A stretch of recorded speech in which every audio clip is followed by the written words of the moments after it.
Okay. So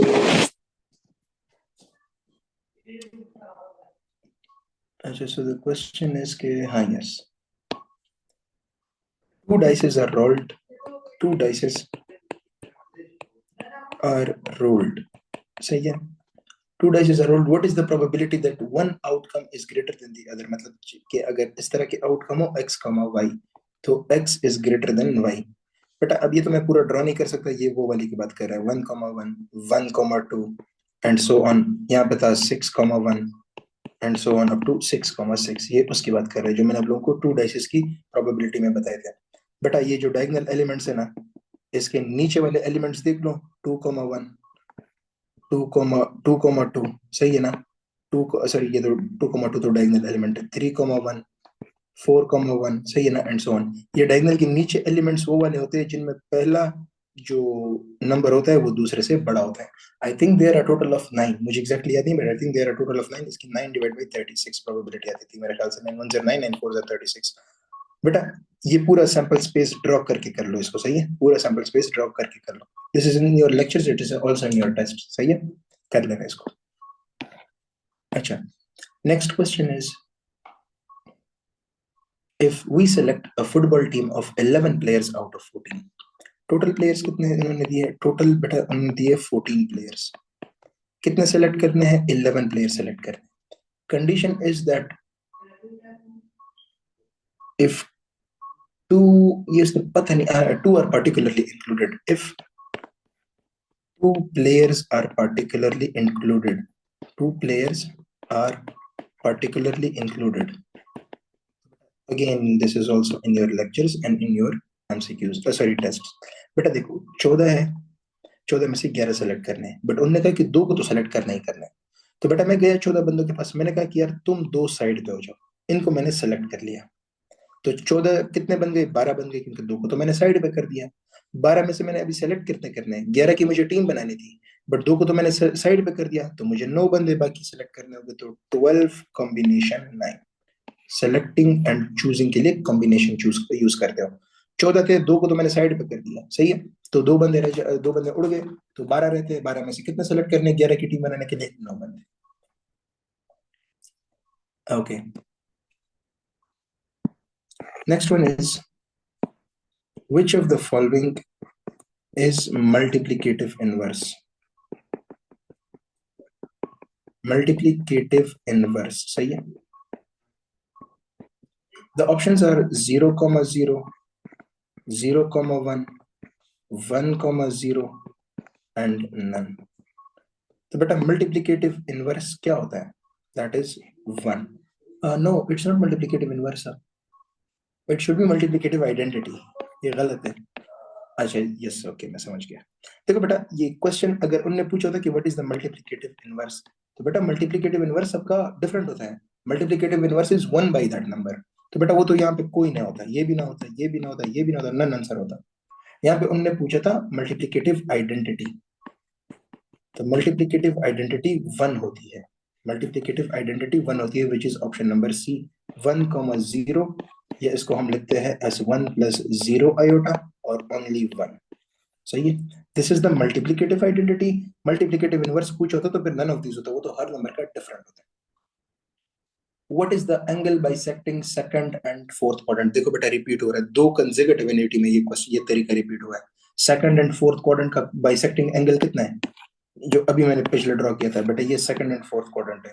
तो बेटा या तो ये 135 डिग्री होता है या -45 डिग्री होता है. सही है, और -45 degree. Next is what is the sum of a complex number and its conjugate? Sum of complex number and its conjugate. Any complex number is a plus b iota and conjugate is a minus b iota. इसका सम निकालना है. b iota उड़ जाएंगे तो 2a. It is purely real. It is purely real. सही, या 2 times the real part. 2 times real part of z, ये लिखा होगा. 2 times real part of z, ये ऑप्शंस में लिखा होगा. The next one is triangular inequality. बेटा तो ये तो वो वाला है ना कि z1 plus z2 modulus is less than equal to z1 modulus plus z2 modulus is greater than equal to z1 modulus minus z2 modulus whole modulus. ये वही देना कि ट्रायंगल के दो साइड्स का सम तीसरे से बड़ा होना चाहिए और दो साइड्स का सब्ट्रैक्शन तीसरे से छोटा होना चाहिए। बाकी तो फिजिक्स के बहुत अच्छे खासे क्वेश्चंस है, but I am not going to do physics वाले MCQs over here, not really my क्या कहते। अच्छा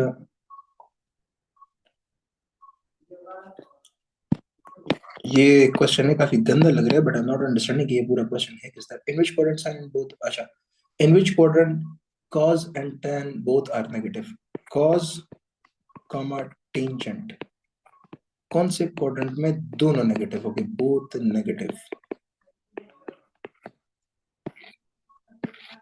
ऑल स्टूडेंट टीचर क्लास, बेटा ये सेकंड क्वाड्रेंट में साइन पॉजिटिव है, बाकी सब नेगेटिव है, तो बेटा यहाँ पे cos भी नेगेटिव होगा, टेंजेंट भी नेगेटिव होगा, सही है, तो it is the second quadrant.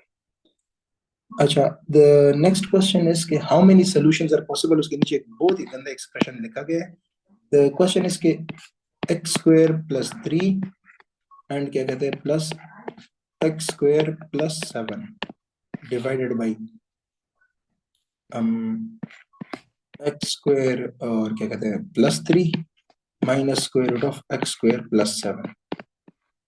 We don't know कि यहाँ पे उन्होंने क्या दिया था, वी हैव नो आइडिया कि यहाँ पे उन्होंने क्या दिया हुआ था, so it's very difficult to find it out. हाँ ये कर सकते हो कि आप लोग ऑप्शंस को बैक सॉल्व कर लो, back solve all the options.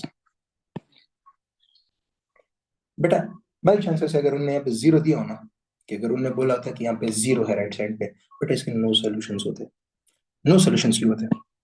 बेटा स्क्वायर रूट से हमेशा पॉजिटिव नंबर बाहर के निकल के आता है, सही है, इस वाले स्क्वायर रूट से भी हमेशा पॉजिटिव नंबर बाहर निकल के आता, और दोनों को मैं प्लस कर रहा था, तो जब न्यूमरेटर को मैं जीरो ही नहीं बना सकता, तो how can I get a zero on the right hand side. मतलब कि अगर ये इक्वेशन इस तरह होता कि दिस इक्वल टू जीरो, सीधा आप लोग बोलते कि नो सोल्यूशन।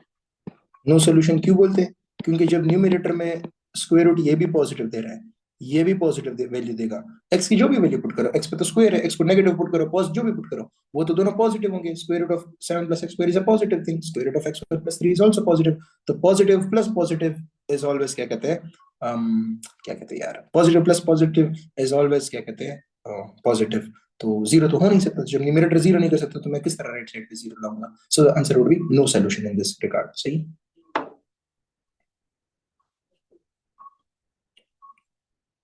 ये क्वेश्चन दोबारा जो अच्छा मिडिल टर्म और ये tan of 180 plus tan of 180 plus alpha, बेटा ये तो काफी आसान है, ये ड्रॉ कर लो। बेटा 180 कहाँ पे आता है, ये रहा। कुछ ऐड कर रहे हो तो इधर आ जाओ, बेटा थर्ड क्वाड्रेंट है, थर्ड क्वाड्रेंट में tan हमेशा क्या कहते हैं पॉजिटिव होता है, तो यहाँ पे प्लस लगाओ। चूंकि 180 एक्स एक्सिस वाला सीन चल रहा है, तो tan को tan ही रहने दो और एंगल ये वाला लगाओ, the answer would B plus tan alpha. The answer would have been plus tan alpha, सही है, plus tan alpha। अच्छा the question is, next one is middle term of y plus 1 by y power 8। I people might understand कि मैंने क्यों कहा था कि revision notes कर लेना, बेटा सब कुछ वहां पे पड़ा हुआ है।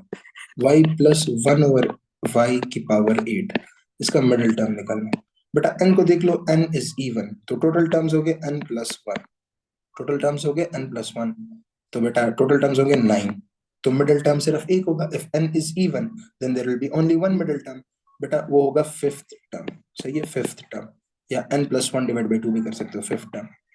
बेटा आसान है ना, 1 2 3 4 5 6 7 8 9, चार टर्म्स इधर है, चार टर्म्स इधर है, मिडिल टर्म 5 है, सही है, तो फिफ्थ टर्म मिडिल टर्म होगा, तो फिफ्थ टर्म निकालने के लिए ये वाला तरीका कर लो, r plus 1 equal to n combination r a power n minus r dot b की पावर r। तो फिफ्थ टर्म निकालना है तो r को 4 पुट कर लो, तो 4 plus 1 5 इक्वल टू n की वैल्यू है 8, 8 कॉम्बिनेशन 4 ए की वैल्यू है y की पावर 8 y की पावर 4 डॉट b की पावर 4, तो ये हो जाएगा y की पावर -4। सही है, तो ये हो जाएगा 8 combination 4, 8 combination 4 is the answer. 8 combination 4 is क्योंकि दोनों तो कैंसिल हो जाएंगे, so 8 combination 4 is your answer.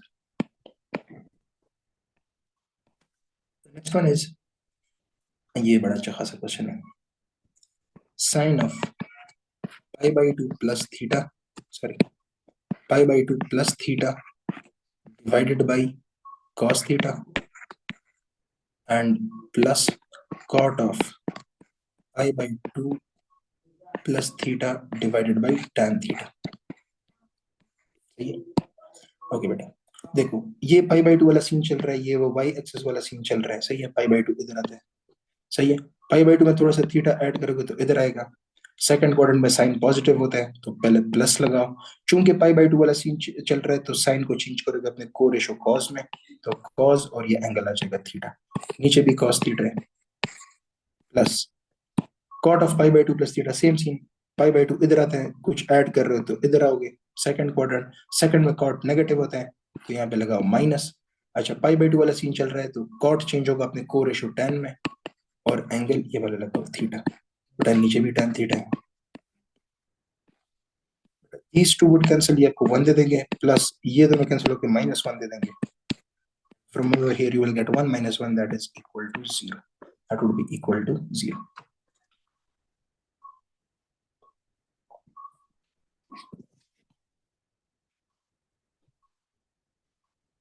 Inequality के क्वेश्चन जैसे सिर्फ लिखा ही है, क्या कहते हैं, उसका तो तुक्के नहीं बन रहा है यहाँ पे कि क्या लिखे है, बट खैर एनीवेज, तो कोई क्वेश्चन याद हो किसी को तो बेटा मुझे सेंड कर देना। सही है, बड़ी गनीमत होगी आप सबकी तरफ से। द नेक्स्ट वन इज के summation of i equal to 1, i equal to r लिखा है या आई माइनस आर लिखा है, बेटा अगर किसी को याद है तो मुझे बता देना। 1 डिवाइडेड बाई आई, तो बेटा आई की वैल्यू पुट करना शुरू कर दो। 1 divide by 1, 1 by 2, 1 by 3 and so on, 1 divide by i minus r या आई इक्वल टू आर, जो भी हो देख लेंगे यहाँ पे समेशन का फॉर्मूला लगा के जाए। अगर किसी को एग्जैक्ट क्वेश्चन है तो काइंडली सेंड कर दिया करो। सही है, the next one is most questions were from lines slopes. बेटा ये तो काफी आसान है, एक आपके पास होता है वर्टिकल लाइन, एक आपके पास होता है हॉरिजॉन्टल लाइन। सही है,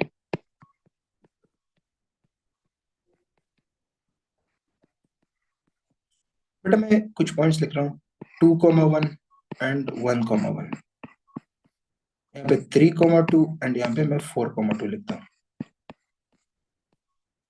बेटा इनके y कोऑर्डिनेट सेम है, अगर आप लोग गौर करो तो जब y कोऑर्डिनेट सेम होती है वो लाइन होती है हॉरिजॉन्टल लाइन, उसका स्लोप m होता है 0, और उसकी इक्वेशन होती है y equal to that repeated coordinate. इन दोनों में 1 1 रिपीट हो रहा है तो इसकी इक्वेशन है y इक्वल टू 1, क्योंकि y ही रिपीट हो रहा है ना।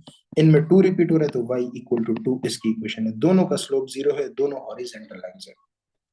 वर्टिकल लाइन को सब इसको उल्टा कर दो बेटा, 1,2 एंड 1,3, -4,3 एंड -4,5। अगर आप लोग नोटिस करो ना, दोनों के x कोऑर्डिनेट सेम है, तो बेटा ये हो जाएगा वर्टिकल लाइन। अगर x कोऑर्डिनेट सेम है तो वर्टिकल लाइन, स्लोप इसका हो जाएगा 1 डिवाइड बाई 0 और अनडिफाइंड। सही है, ये सारी वर्टिकल लाइंस का यही सीन होता है। और क्या कहते हैं, इक्वेशन हो जाएगी, इसमें x इक्वल टू 1 रिपीट हो रहा है तो x इक्वल टू 1 इसकी इक्वेशन, इसमें x -4 रिपीट हो रहा है तो x equal to -4। x is equal to constant, क्योंकि x ही रिपीट होता है वर्टिकल लाइंस के पॉइंट्स में। x equal to constant is the equation of vertical lines and y equal to constant is the equations of the horizontal lines, क्योंकि उनमें y repeat होता है। अब इसमें और कौन सा रॉकेट साइंस है? हाँ वो शायद ये क्वेश्चन मैक्सिमम क्या कहते हैं वो ये पूछ लेंगे कि a vertical line passes through, a vertical line passes through -11,5, find its equation। तो बेटा वर्टिकल लाइन की ये खासियत होती है कि वो जिस पॉइंट से पास होता है ना, जितने भी पॉइंट से पास होता है उन सब में x कोऑर्डिनेट सेम रहता है। बेटा ये x इज इक्वल टू -11 ही हमेशा इसका इक्वेशन होगा, और कुछ करने की जरूरत नहीं है। The equation is x equal to -11। कोई अगर पॉइंट्स लोग फॉर्म से इसको करना चाहते हैं कर सकते हैं, y minus y one equal to m into x minus x one. बेटा m की वैल्यू यहाँ पे 1/0 पुट कर लो, y minus y one equal to, क्योंकि वर्टिकल लाइन का स्लोप अनडिफाइंड होता है तो 1/0 इंटू एक्स माइनस क्या कहते हैं -11। सही है, 0 को क्रॉस मल्टीप्लाई कर दो तो x minus into -11 equal to 0, यहाँ से भी x इक्वल टू -11 आ जाएगा। इक्वेशन यहाँ से भी आ जाएगी जिस तरह तुम लोग को सही लगे, बट अगर याद करो तो बेहतर रहेगा। द नेक्स्ट वन इज, हाँ ये तो काफी आसान है, a b f of x dx, सही है, इज कॉल्ड, ये डेफिनेट इंटीग्रल है since limits are given, definite integral, सही है, this is definite integral because the limits are given. However question को मैं थोड़ा सा चेंज कर रहा हूँ, इक्वल टू मैंने ये लिख लिया f of x, what is f of x, what is f of x, beta f of x, a capital F of x is not the integral, capital F of x is the antiderivative, capital F of x is the antiderivative।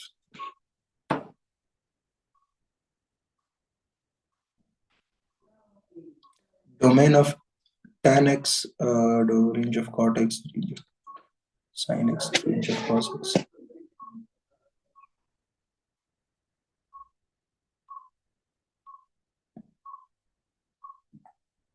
अच्छा, next one is, which of the following is incorrect? Domain of tan x equal to n pi,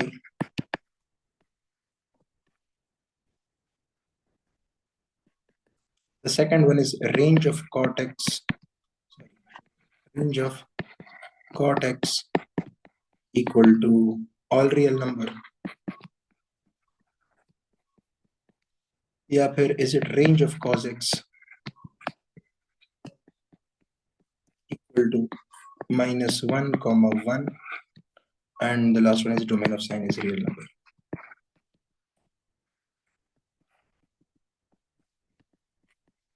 I think सबको पता है domain of tan x, हाँ ये पहला वाला ही गलत है, domain of tan x n पाई नहीं हो सकता, ये कल वाले में मैंने एक्सप्लेन किया था, कल वाले क्लास में, ये again it is a repeated concept. tan x क्या होता है, sin x divided by cos x, नहीं सॉरी वो cot x का था मेरे ख्याल से, yes it was cot x, domain of tan x is sin x divided by cos x, सही है। तो इसका डोमेन क्या क्या हो सकता है, इसका डोमेन क्या क्या है, एक तो इसमें ये कर सकते हो कि आप लोग रेंज इसका मालूम कर दो, range of tan inverse of x, तो उस तरीके से भी कर सकते हो, बट इसमें क्या क्या पुट कर सकते हो, क्या नहीं पुट कर सकते इनफैक्ट, बेटा इसमें आप लोग 90 नहीं पुट कर सकते हैं, सही है, सो क्या कहते हैं 90 नहीं पुट कर सकते, और क्या क्या नहीं पुट कर सकते हैं, 270 नहीं पुट कर सकते हैं, odd multiple of pi by 2 put नहीं कर सकते, 2n+1 पाई बाई 2 पुट नहीं कर सकते, क्योंकि जब वो पुट करेगा तो cos 0 हो जाएगा, और cos अगर 0 होगा तो पूरा tan x उड़ जाएगा। So any real number except 2n+1 pi by 2, any real number except 2n+1 pi by 2, तो पहला वाला तो सही है।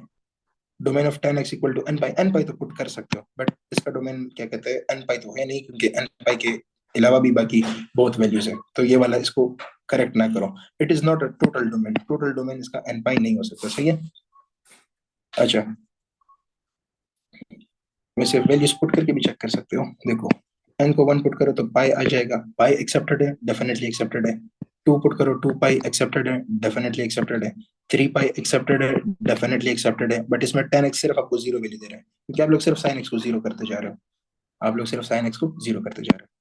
The next is range of cot x equal to all real numbers, ये तो बुक में देख लेना क्या ये all real numbers दे सकते हैं या नहीं। cot x equal to what, cot x आपको क्या क्या वैल्यू दे सकते हैं, क्या ये 0 दे सकते हैं, ऑब्वियसली 0 दे सकते हैं अगर ऊपर न्यूमरेटर 0, क्या ये आपको क्या कहते हैं sin x, sorry cos divided by sin, सही है बेटा, cos आपको 0 दे सकते हैं, यस दे सकते हैं 90 पे, तो ये 0 भी हो सकता है cot, क्या ये आपको -1 दे सकते हैं, बिल्कुल दे सकते हैं, क्या ये आपको +1 दे सकते हैं, बिल्कुल दे सकते हैं, क्या ये ऊपर नीचे वैल्यू दे सकते हैं, बिल्कुल दे सकते हैं। For example cos 30 divided by sin 30, it is cot 30 which is square root of 3, सही, which is square root of 3। ये आपको 1/√3 भी देता है, तो ये ऑल रियल नंबर है। और क्या कहते हैं, रेंज ऑफ cos x -1 से लेकर 1 तक बिल्कुल सही है, क्योंकि -1 और 1 के दरमियान देते हैं। Domain of sin x any real number, ये भी सही, क्योंकि एनी रियल नंबर ये आपको दे सकते हैं। प्रॉब्लम कहाँ पे आ गया, tan x = n, सिर्फ n पाई तो नहीं, इसका डोमेन तो बहुत लंबा है। सही है, only n pi is not the domain. The answer would be any domain except 2n plus 1 pi by 2. सही है, 2n plus 1 pi by 2. ये थोड़ा सा बुक से फिर यू पीपल कैन चेक, इसलिए मैंने कहा था डोमेन और रेंजेस वगैरह अच्छे से याद कर लेना। Okay, next one is which of the following is incorrect? Same वाला है, which of the following is incorrect? And the question is sin square x equal to 1 minus cos square x, और then it is tan square x plus 1 equal to, ये plus 1 है, एक तो इतना गंदा लिखा है, 1 plus tan square x equal to secant square x, और भाई साहब ने दूसरे दो ऑप्शंस लिखे ही नहीं है, ये भी नहीं लिखा, ये भी नहीं लिखा। बेटा ये दोनों तो दोनों सही है। तीसरा और चौथा में फिर क्या कहते हैं, प्रोबेबिलिटी आप लोगों के पास है वहां पे, खैर है, अगर आपको थोड़ा सा अच्छे बच्चों की तरह कोई तुक्का भी मार लो तो काम चल जाएगा। सही है, एनीवेज, तो इसमें तो फिर देखना पड़ेगा कि दूसरे दो ऑप्शन क्या है, पहले दो तो सही है। This is a very good question, ये जो नेक्स्ट हमने पूछा, that is cot hyperbolic x किसके बराबर है। मैंने आपको बताया था कि सिर्फ ये दो याद कर लो, sin hyperbolic x that is e power x minus e power minus x divided by 2, and cos hyperbolic x क्या था, e power x plus e power minus x divided by 2। cot hyperbolic x क्या होगा, cos hyperbolic x divided by sin hyperbolic x। cos hyperbolic x की value क्या है, e power x plus e power minus x divided by 2।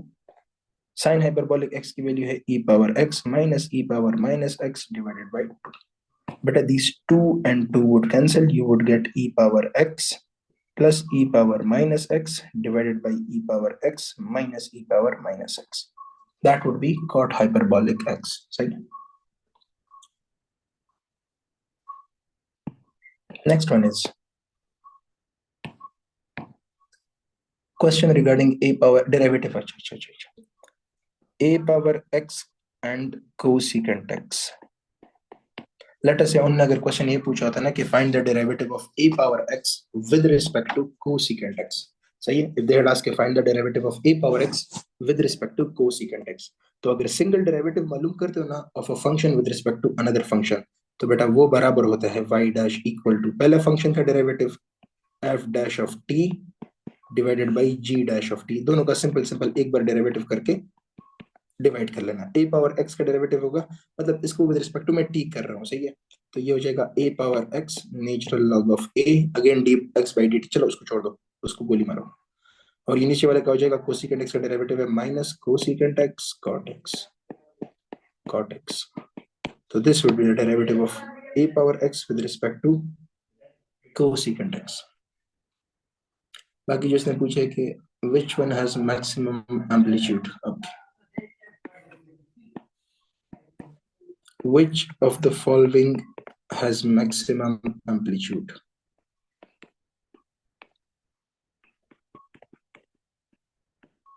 The options are y equal to sin x, y equal to 2 sin x, y equal to 2 sin x, y equal to 3 sin x, and the last one is y बेवकूफ ने y equal to sin x दो बार लिख के बंदे, इसको चलो cos x कर लेते हैं। बेटा एम्पलीट्यूड का तो आप लोग वो फॉर्मूला यूज करते हो ना, 1/2 into maximum value minus minimum value. सही है, मैंने बताया था कि ये सब करना थोड़ा सा लंबा है, इट्स बेटर कि आप लोग याद कर लो कि sin x का जो स्टार्ट में कोएफिशिएंट होता है ना, वही उसका एम्पलीट्यूड होता है, उसका मॉडुलस।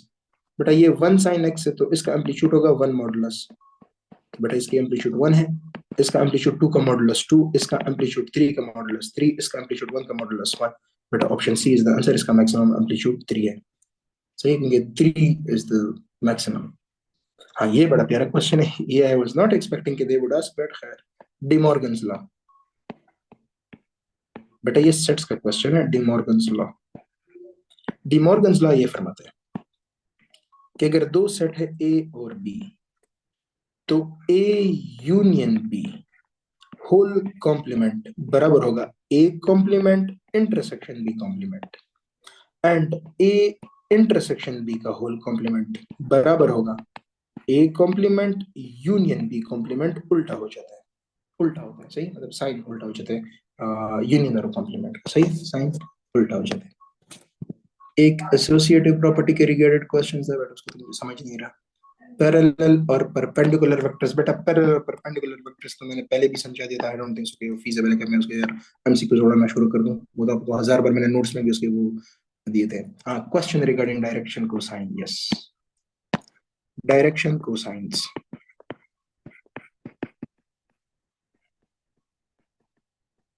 बेटा ये उसकी बात कर रहे हैं, cos alpha, cos beta and cos gamma. बेटा इसका ये रिलेशन था, cos square alpha plus cos square beta plus cos square gamma equal to 1 notes में मिल जाएगा। और इसी में अगर साइन को कन्वर्ट कर लो तो ये हो जाएगा sine square alpha plus sine square beta plus sine square gamma equal to 2 आ जाता है। तो ये तो एक बेसिक इंफॉर्मेशन है। इसके रिलेटेड क्वेश्चन किस तरह आ जाते थे? क्वेश्चन ये होता था कि find the angle of let us say i plus j with y axis. जब आप लोग किसी वेक्टर का किसी एक्सेस के साथ एंगल मालूम करते हो तो आप डायरेक्शन कोसाइन यूज करते हो। तो वाई एक्सेस के लिए हम कॉस बीटा यूज करते हैं। एक्स एक्सेस के साथ एंगल मालूम करना हो तो कॉस अल्फा, वाई एक्सेस के साथ कॉस बीटा, और जी एक्सेस के साथ कॉस गैमा। तो कॉस बीटा इक्वल टू जे का जो कोएफिशिएंट होता है वो ले लो, उसका मॉडुलस, तो मॉडुलस ऑफ 1 डिवाइडेड बाई पूरे वेक्टर का मैग्नीट्यूड, तो square root of 1 square plus 1 square. 1 का मॉडुलस 1 आता है divided by square root of 2, तो बेटा 45 degrees. You could also be asked, like for example 3i minus 4j divided, sorry, 3i minus 4j or plus, let me just think, हाँ बस सही है, find the angle of 3i minus 4j with the z axis, with z axis मतलब z axis के साथ angle मालूम कर लो। तो हम लोग यूज करेंगे cos gamma. Cos gamma would be equal to the angle, sorry, the coefficient of k, z axis के साथ k का कोएफिशिएंट, बेटा यहाँ पे तो k है ही नहीं, तो प्लस 0k अज्यूम कर लो। तो 0 का modulus divided by the square root of 3 square plus 4 square, तो 5 स्क्वायर आ जाएगा, ये आ जाएगा 0। cos 0 कब देते हैं? 90 डिग्रीज पे। तो the angle of 3i minus 4j with the z axis is 90 degrees. और ये तो वैसे कॉमन सेंस है, i और j में चल रहे हैं तो z एक्सिस में तो चल ही नहीं रहा, तो z एक्सिस 90 डिग्री बनेगा ना। Question regarding vertices of a triangle and parallelogram, बेटा ये मुझे पता है कि किसकी बात कर रहा है, ये इस चीज की बात कर रहे हैं, 1/2 और अंदर वो जो, हाँ ये 1 1 1 और ये, सॉरी, x1 y1 एरिया की बात कर रहा होगा, y2। किसी को एग्जैक्ट क्वेश्चन याद है तो मुझे बता देना, ही मैं सेंड मी, या फिर वो एक फॉर्मूला मैंने बताया था कि x1 y1 x2 y2 x3 y3 और आखिर में आखिरी पॉइंट तक आ जाओ। चलो अगर पैरेललोग्राम होता तो 4 पॉइंट्स होते तो x4 y4, सही है। ये चारों पॉइंट्स इस तरह लिख लिए। आखिर में जब चारों पॉइंट्स कंप्लीट करो तो फिर इनिशियल पॉइंट्स दोबारा लास्ट में लिख लेना। इनिशियल कहां से शुरू किया था? x1 y1 से। एरिया का फॉर्मूला ये होगा, देखो 1/2 into x1 multiply y2 minus x2 multiply y1, x1 y2 minus x2 y1, अंदर ये लिख लो x1 y2 minus x2 y1 plus x2 y3 minus y2 x3, x2 y3 minus y2 x3, और ये इधर लिख लेना x2 y3 और minus y2 x3 plus x3 y4 minus y3 x4 और आखिर में plus x4 y1 minus y4 x5। ये कर लेना, अंदर वैल्यू पुट कर लेना, वर्टिसेस गिवन हो गया and you get your area. तो पैरेललोग्राम का इस तरह उन्होंने पूछा जा सकता था। Let me look for another MCQ if I can find.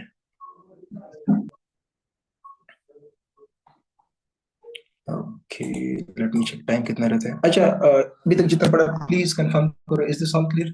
इसमें तो कोई कंफ्यूजन ही नहीं जो अभी तक पढ़ा। Is this all clear to everyone? कोई कंफ्यूजन हो तो लेट मी नो ताकि वो मैं चीज दोबारा करवा दूं।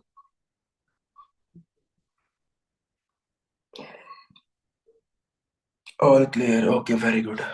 मैं एक दो एमसीक्यू और कहीं से निकलवा लेता हूँ। अरे क्यों इतना रैंडम मेरे पास आए थे ये सारे पीडीएफ्स, काफी मुश्किल था इनको अरेंज करना।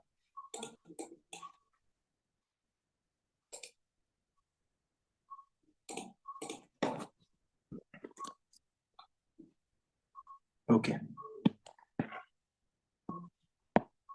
सो एक ये था कि integration of a x minus b x square dx where a comma b are constants। बेटा इंटीग्रेशन दोनों पे अलग से अप्लाई कर लो। Integration of a x minus integration of b x square. A को बाहर कर लो, सॉरी ए को बाहर कर लो, एक्स का इंटीग्रेशन होता है x square divided by 2, minus b को बाहर कर लो, एक्स स्क्वेयर का इंटीग्रेशन होगा x cube divided by 3 plus c. That's it, ये आपका खूबसूरत answer. The next one was yes, ये काफी अच्छा एमसीक्यू है। I minus 2j plus 3k। दूसरा vector is 2i minus 4j plus ck and तीसरा vector is 3i minus 4j plus 2k। They had given you three vectors and उन्होंने पूछा था कि for what value of c the vectors are coplanar, the vectors are coplanar।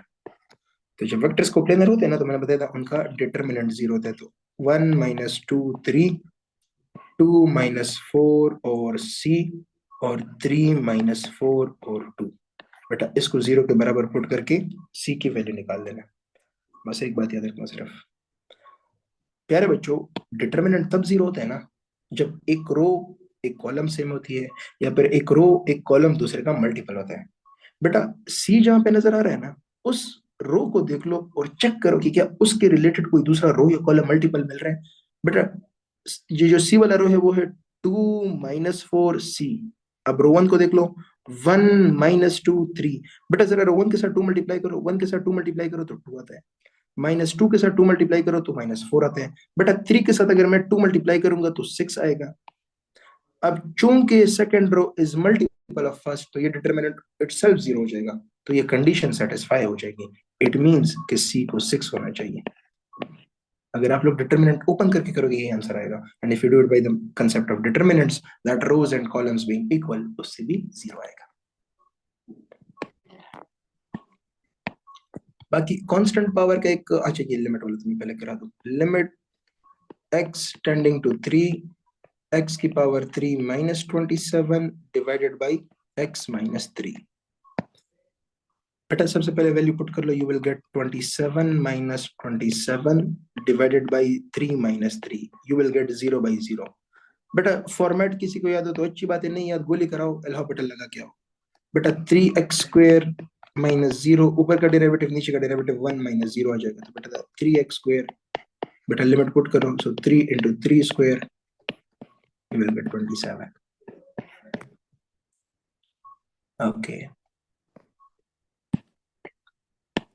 the next one is यार ये बिल्कुल जो है ना, कितना टाइम रहता, 3 मिनट रहते हैं। ओके मैं चलो करवा। अच्छा क्वेश्चन इज थोड़ा सा लंबा स्टेटमेंट है। एफ ऑफ एक्स कंटिन्यूअस है, ये लिखा गया कि F of x is continuous. Okay F of x is continuous and differentiable, and differentiable differentiable in closed interval of 3, 5। Okay, if f has an antiderivative in 3, 5 and f of x is antiderivative, मतलब इसका integral करके ये f of x आएगा antiderivative in the interval 3, 5। बेटा ये interval को मतलब ये ना बोलो कि ये वैसे दिया गया कंफ्यूजन के लिए, बेटा ये इंपॉर्टेंट इंफॉर्मेशन है। अगर ये डिफरेंशिएबल ना होता है इसमें मतलब अगर ये 3,5 में डिफरेंशिएबल है तो इसलिए इसका डेरिवेटिव भी 3,5 में एग्जिस्ट करता है। ये नहीं हो सकता कि ये डिफरेंशिएबल 3,5 में क्यों हो और बोले कि इसका एंटी डेरिवेटिव एग्जिस्ट करता है 2,1 में। समझ रहे हो ना?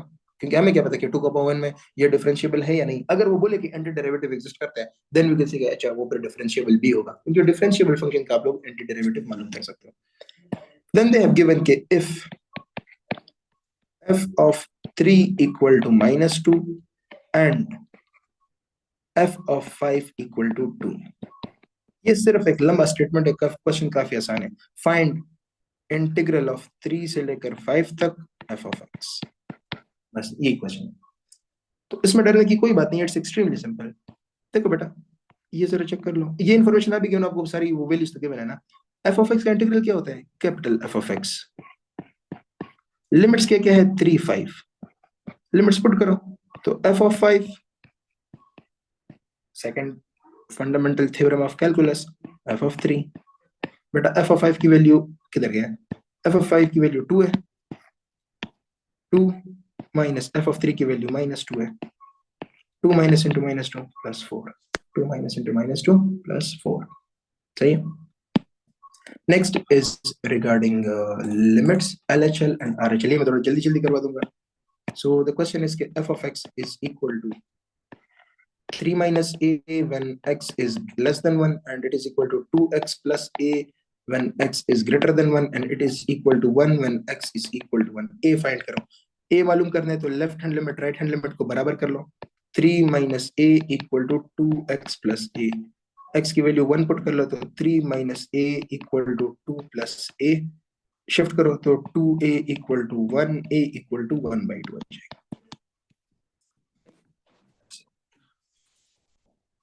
चलो boys that's it for today. अभी जाके आप लोग बुक वगैरह पढ़ लो या कुछ कर लो। कोई कंफ्यूजन हो तो just tag me in the group, मैं आप लोगों को आंसर कर दूंगा। सही है, नॉलेज ओवरफ्लो कर ले। ओके चलो सही है boys, thank you so much, take care, अल्लाह हाफिज।